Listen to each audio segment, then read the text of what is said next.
You ever wonder what's really going on inside one of those giant companies? Behind the commercials and the flashy packaging. Well, it turns out they have an official report card, and it tells the real story. Today, we're going to learn how to read one by taking a peek inside a company that I guarantee has something in your pantry right now. We are talking about Mondelēz International. Now, you might not know that name, but you absolutely know their snacks. Yeah, these are the people who make Oreos, Cadbury chocolate, Ritz crackers. The list goes on.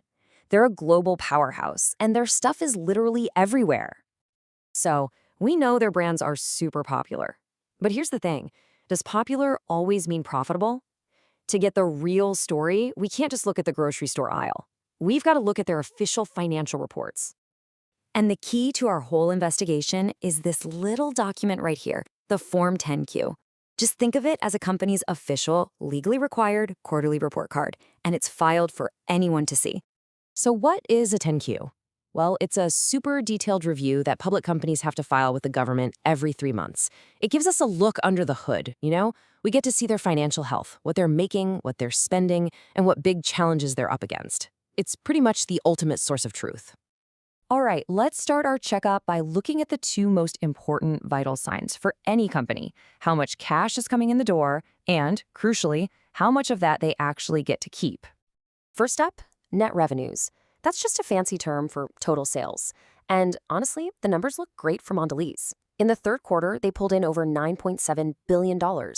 That's up from $9.2 billion the year before. So more sales means more money coming in. So far, so good, right? But hold on, this is where the story gets a really interesting twist. Now we're looking at net earnings. That's the actual profit, what's left over after you pay all the bills. And even though their sales went up, their profit went down. It dropped from $853 million to $743 million. So how on earth do you sell $500 million more in snacks and somehow end up with $100 million less in profit? To solve that little mystery, we have to become financial detectives. It's time to follow the money and figure out just where that profit vanished. This is the big question, right?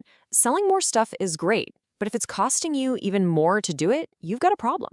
So where are the culprits hiding in this report? And here is our first major clue. See this line? Cost of sales. That's basically everything it costs Mondelēz to physically make their products. We're talking ingredients, running the factories, paying the workers. Now look at that jump. That number went up by nearly $1 billion in just 1 year. That wiped out all the gains from their higher sales, and then some. But why did their costs jump up so much? To find that answer, you have to be willing to do a little digging. The real explanations, the juicy details, they're almost never on the front page. They're usually buried deep in the back of the report in a section called the notes. And when we start digging into those notes, we find some really big ticket items, like this, a $282 million loss connected to a U.S. pension plan. Now, this is a perfect example of a huge expense that has absolutely nothing to do with selling cookies, but it still hits the company's profits hard. And it wasn't just one thing. The report also talks about $33 million in charges because some of their smaller brands are just less valuable now. And then there's the big one, mentioned right there in the management discussion, the rising cost of ingredients. Management specifically calls out elevated cocoa costs. Yep, the price of chocolate is going up for them too. Okay, so that explains the dip in profit for this 1 quarter. But what about the big picture? Let's zoom out now and use the report to check the company's overall financial health. Is it fundamentally a strong company? This is basically the balance sheet, but simplified. On one side, you've got assets. That's everything the company owns, like cash, factories, and the brands themselves, totaling over $71 billion. And on the other side, liabilities. That's everything they owe, which comes to about $45 billion. The fact that what they own is so much more than what they owe, well, that's a pretty good sign of overall financial stability. This chart is really cool. It shows us where all that revenue, that $9.7 billion, actually comes from. And it's pretty clear what drives this company, right? Biscuits and baked snacks, your Oreos and Ritz, make up almost half of all their sales. And chocolate is the other giant, at about a third.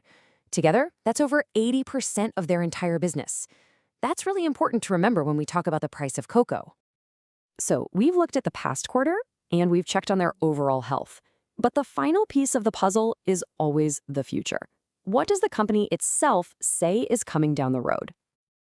And right here, the report gives us a direct warning about the future. Remember that problem with rising ingredient costs we found? Well, management says it very clearly. They expect to face elevated cocoa costs for the foreseeable future. So that problem, it's not going away. And that leaves us with a final thought that connects all this financial jargon right back to us. We've seen in their own report that Mondelēz is paying more for their key ingredients. So, as the cost of chocolate keeps going up for them, what do you think that's ultimately going to mean for the price of your favorite treat?